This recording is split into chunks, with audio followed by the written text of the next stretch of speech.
The Quran states that Allah created man exclusively to do His will and worship Him. When Adam and Eve sinned, they were expelled from paradise and demoted to earth. According to Islam, the earth is neither fallen nor corrupted. Living on earth is not a punishment for people, but a testing ground where Allah evaluates each person on his or her conformance to His will to determine an individual's worthiness to return to paradise in the next life or not. Muslims believe that man's nature at birth is like Adam's, pure and sinless.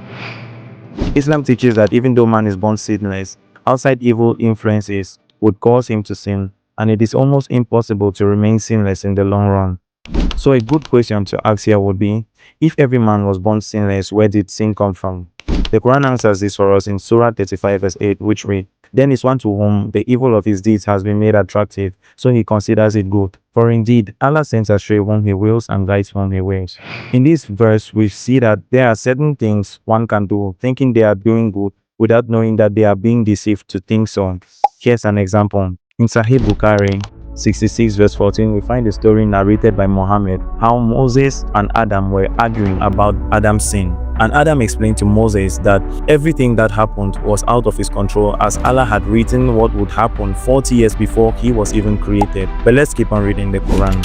Surah chapter 4 verse 88 reads, "Do you wish to guide those whom Allah has sent astray? And he whom Allah sends astray, never will you find him away."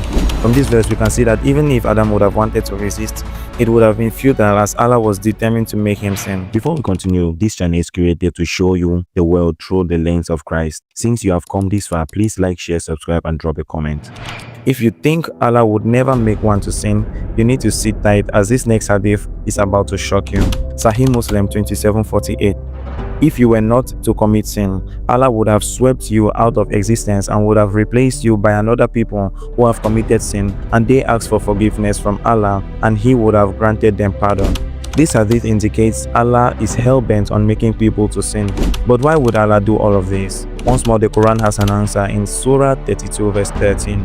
"And if we had willed, we could have given every soul its guidance, but the word from me will come into effect. I will surely fill hell with jinn and people all together." Dear friend, only a demon would have such intent. The true God will never act in such a way. He said in His word that hell was intended for the devil and other fallen angels, and He doesn't want any man to be in hell. He even decided to die so that as many that would believe in Him will be spared from the torments that hell entails. Please accept the call of Jesus Christ today and come to the light. God bless.